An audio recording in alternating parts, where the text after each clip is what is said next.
Welcome to Next Up with NextGen, the podcast bringing you insights and perspectives from the next generation of leaders in the American Council of the Blind. Brought to you by ACB Next Generation.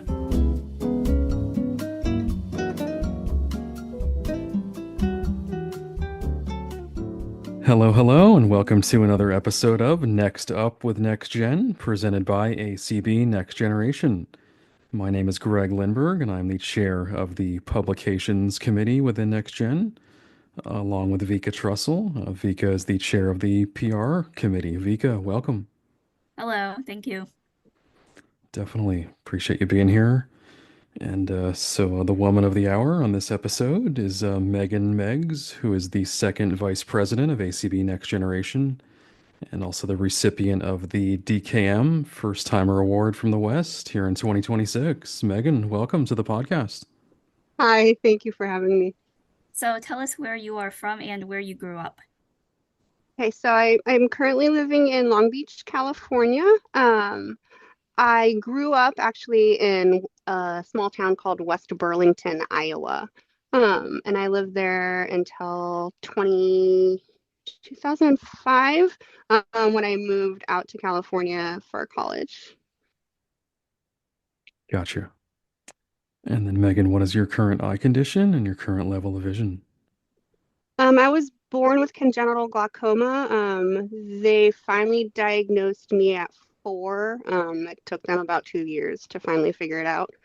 And I had, I think, 6 eye surgeries to try to keep some vision. So I can see like color and light and like large objects, but I can't see enough for them to test the acuity or anything. And I read Braille. So if the print is really, really, really big, I can sometimes read it, but it is not, Zoom and large print are not my friend. So Like one letter on the screen at a time. yeah. These days.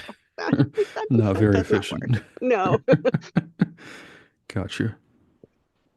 All right, so tell us about your education and what drew you to choose criminal justice as your major in college. I've always really liked like the true crime shows, like Datelines and the Forensic Files and those sorts of things, ever since like high school. So I kind of didn't really know what I wanted to go into. I originally was going to do journalism, and then I took a crim class as like an elective at my junior college, and it was really interesting. So I was like, well, I think I'm going to change to this. There's a lot of stuff. I thought for a while that maybe I wanted to do a FBI like profiler sort of thing, and that didn't end up kind of being a possibility. But I really enjoyed the criminal justice like program, and thought for a while I thought I might want to be a lawyer. So, but law school didn't work out very well for me. And so tell us about what kind of work you've done in your career. Unfortunately, all of the jobs that I applied to related to my education, I either didn't get interviews, or the couple interviews I got, then didn't hear anything back at all. I needed money, and the disability center where I was getting my master's needed somebody to help initially just proofread their Braille, because they used to have a certified Brailleist, but she retired, and they had a student that was coming in that was going to be taking a stats class and needed that in Braille. And while they maybe could have ordered it, it would have been in Nemeth, and this student didn't know Nemeth. So we had to get really creative about that. But so I got hired on initially as a student assistant, initially doing the proofreading of the Braille and some very creative ways of doing math in Braille without Nemeth. And then I ended up eventually getting hired part-time there. What was my title, and it's Instructional Materials Accessibility Consultant, I think is what my long title ended up being once I graduated. Worked there for several years, proofing Braille sometimes, and it ended up being more testing websites or PDFs or different apps that the campus wanted to use for their school. I also did some presentations for JAWS and accessibility and that sort of stuff for professors as well. And I worked there, what did I start? Maybe 2009 or so until 2016 when we moved for my husband's job. So Nice. and now I'm a Good. mom. Yep. I mean, that's a job. Yes. No doubt. So tell us about your family, things like your guide dog, etc. Okay, sure. So I am the proud mother of a 4-year-old, soonish to be 5, son. He is amazing and a bundle of energy. He is in the background right now, so I'm a little distracted. Sorry about that. And we, I have a guide dog named Doria from Guide Dogs for the Blind. And my husband has a guide dog as well. And we have a pet cat. Nice. So we have a full house, but it's good. Yeah, I feel like 2 guide dogs under one roof is pretty rare. So that's Yeah. neat. We got them like a month apart too, so that was really cool. Oh wow, busy time. Yeah. Yeah. And what breed are the dogs? They're both black labs, and Nice. my husband's is like 80 pounds, so he's very big, and mine's like 60, so it's very cute when they play tug. And they get along pretty well and like to play. And... They do, yeah. They love to play tug together. Not so much anymore since they're both 12, but they still like to play tug and have fun, and they get along with the cat. My other cat that passed last year actually would like sleep with them and lick their ears and bathe them and stuff. My other cat doesn't love them that much, but they get along fine. They tolerate each other. Yes. Yep, sometimes that's the best kind. So what motivated you to get involved in the American Council of the Blind? During the COVID stuff, when everything started going on virtual for everything, and when they did their first convention virtually, I thought, I was like, well, I'll check this out. I had been involved for like a little while when I was in college, but everybody in the local chapter was a lot older, and it just felt very awkward. So I hadn't been back for a long time, but once that was virtual, I was like, I'm gonna check it out, see what's up. Thought a lot of the stuff was interesting, and I events, and I was like, oh, this is cool. There's stuff for people my age now. So the NextGen events and stuff that I went to were really fun, and everybody was really welcoming. And so I was like, I think I might join. I don't remember when exactly I joined after that 2019 convention. I think I may not have officially joined until 2020 or early 2021. I don't remember exactly when I joined, but I know that that's when I really started to listen to all the NextGen stuff, especially. So Yeah, well, you kind of already answered the next question, like how you discovered NextGen. So that was through convention, you said? yeah, when Okay. they did the Yeah. virtual I think that's how a lot of people convention. did. Yeah. Mhm. So I know you do wear a lot of hats within NextGen and even other affiliates and chapters. Like I mentioned at the top, you are the second vice president of ACB Next Generation, but that's definitely not the only title you have in our affiliate. Yes. If you just want to kind of Um, go down the list. Hopefully I don't forget anything. I'm on the Con and Bylaws committee. I am on the convention committee. I'm on the fundraising committee and the auction subcommittee. Last fall I chaired the nominating committee. And then I just picked up chairing of the awards committee. I think that's everything for NextGen. I don't think I forgot. No, budget and finance committee. I forgot that Ooh, one. can't forget the money. Wow, that's quite a variety, I must say. Quite a resume.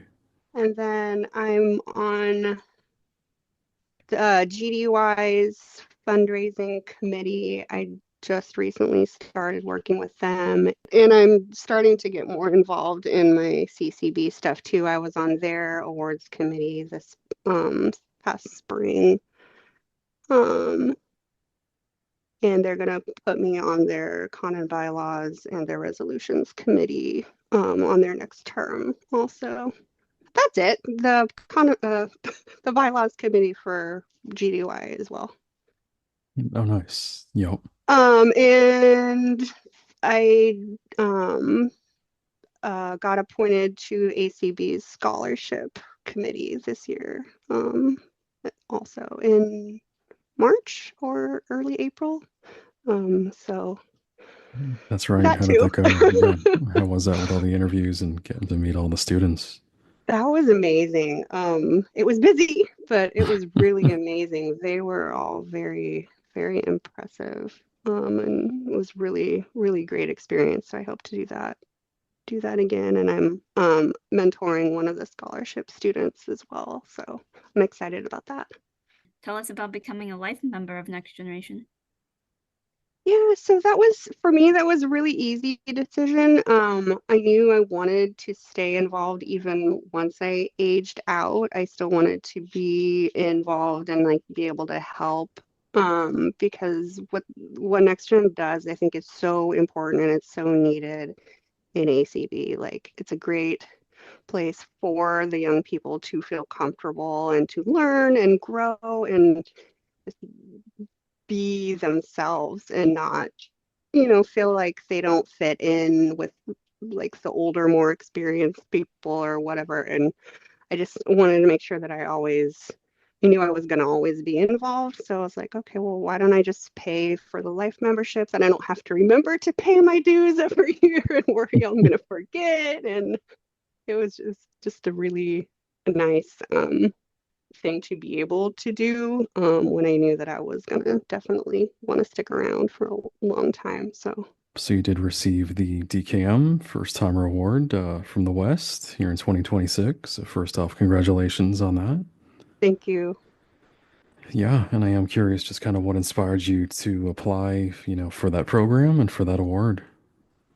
Um, I always have been really interested in it and thought it sounded really cool, like what the program does and bringing people to convention and giving them like the chance to get more leadership skills and networking and stuff. I had never in the past like really thought that I had done anything anywhere as close to being qualified for it. But this year I knew I had been kind of branching out and doing a little bit more.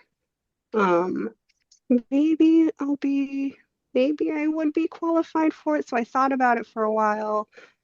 It definitely was a plus that like they would pay for convention because I've wanted to go to a convention for the last 3 years at least, and finances and other life circumstances have popped up at the last minute, so I've never been able to. So I was like, maybe I could finally go.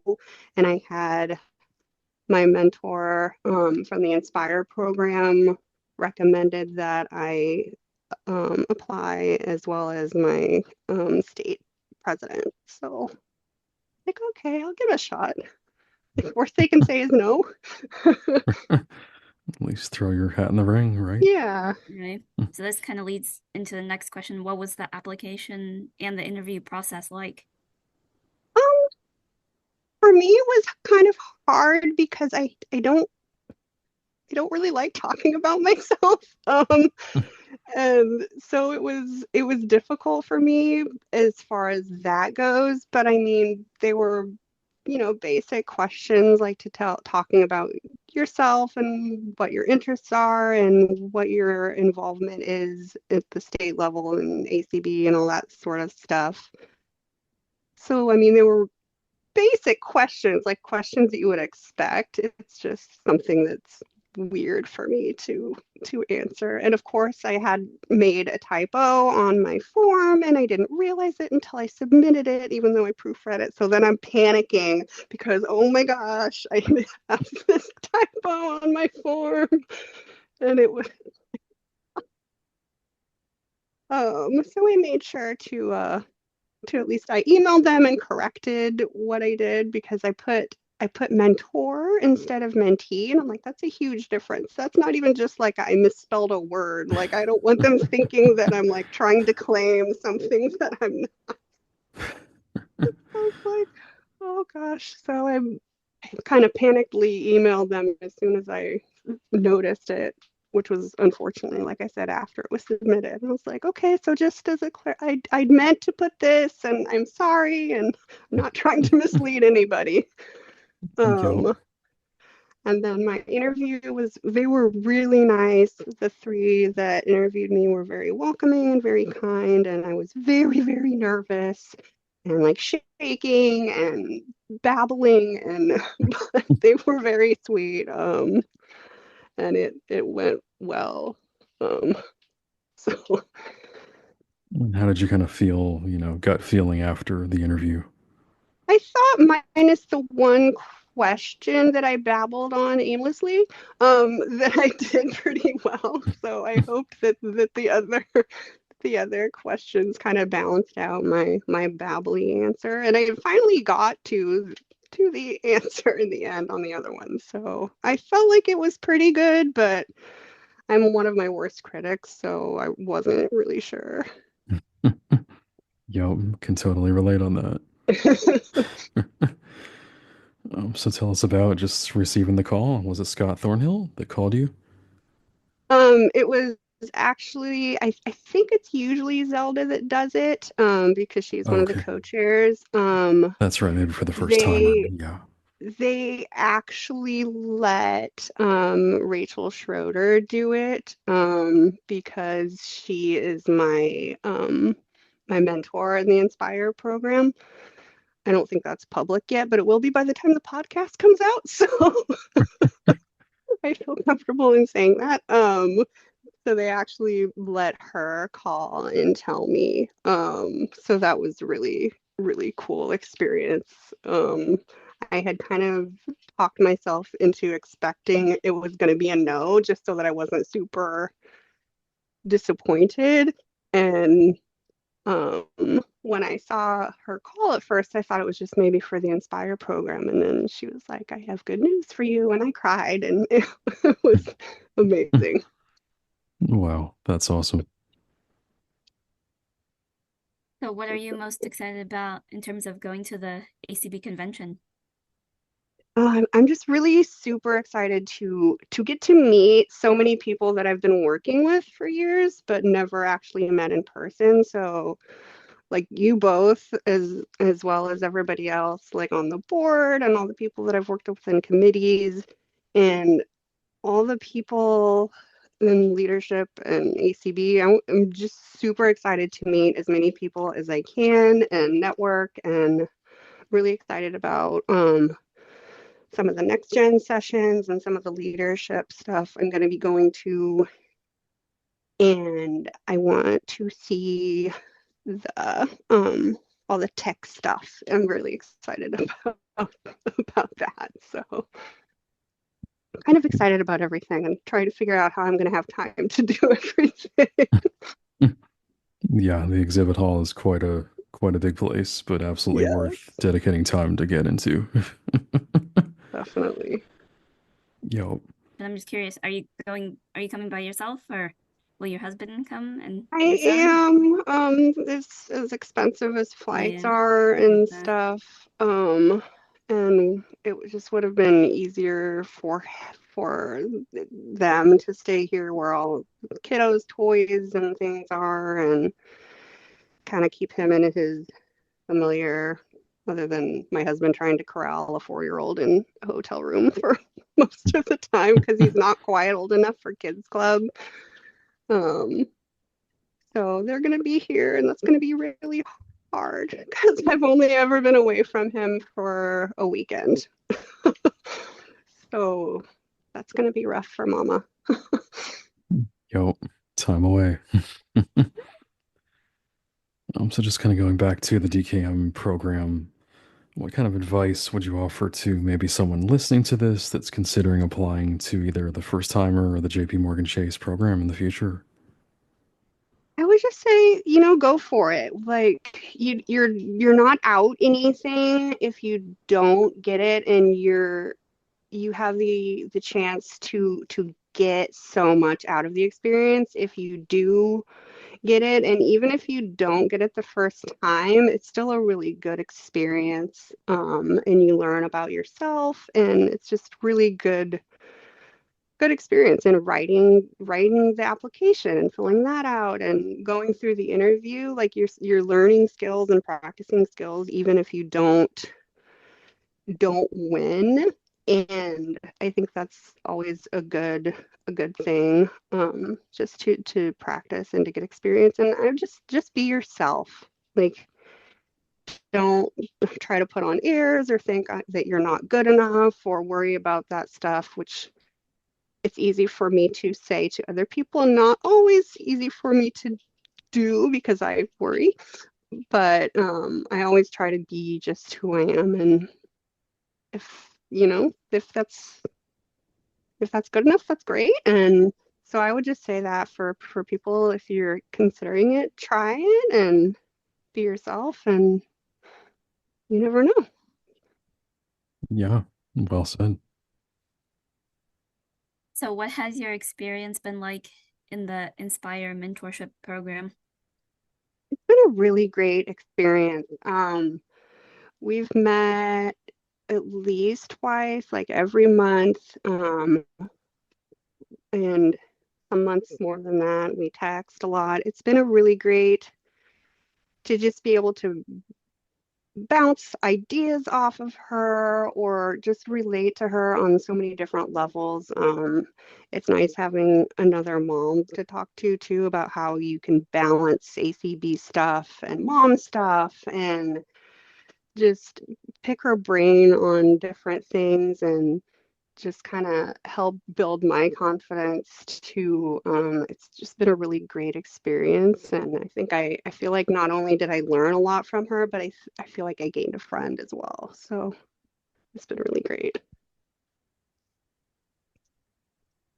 And then what would you say your goals are within ACB? Obviously, you've done a lot already, but I'm sure you've got, plenty more to accomplish in the future.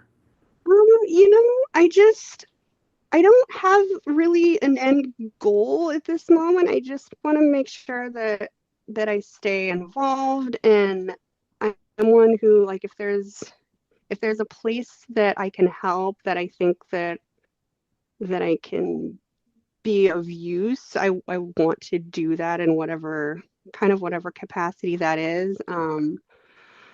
I really definitely want to stay on the scholarship committee because I got a lot out of that. So that's something that I definitely would love to still do. Right now, I don't have other huge like aspirations in like running for a board position or anything, because that's too much. That's a lot. Maybe eventually, I don't know. But right now, I just want to stay. Don't want to be on the scholarship committee for sure, and maybe some other committees. I feel like committee work is something that I enjoy in the different affiliates that I'm in. So definitely think I would explore some more of that on the national level as well. But I don't know if that really answered your question. Oh yeah, and I mean, as they always say, committees are the backbone of these affiliates. So committee work is critical. The last question here is what well, outside of ACB, what do you like to do for fun? Lately I haven't had a lot of time. I love spending time with my son and my husband and playing with the dogs.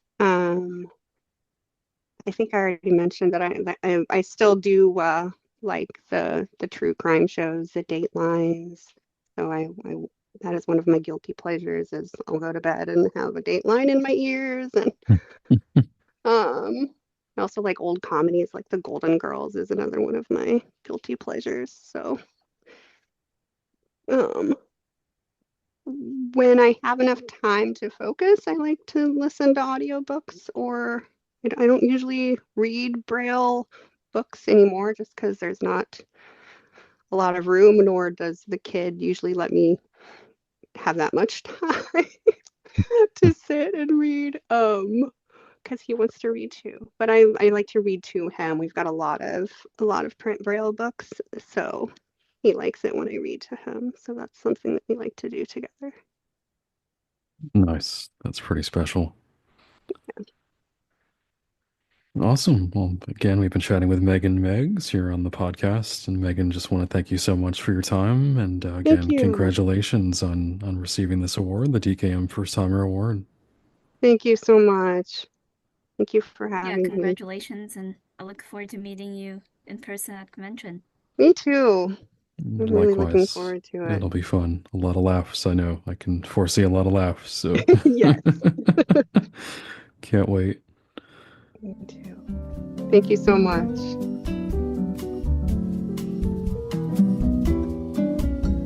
If you want to know more about ACB Next Generation and the work we're doing to empower the next generation of leaders in ACB, visit our website at acbnextgeneration.org.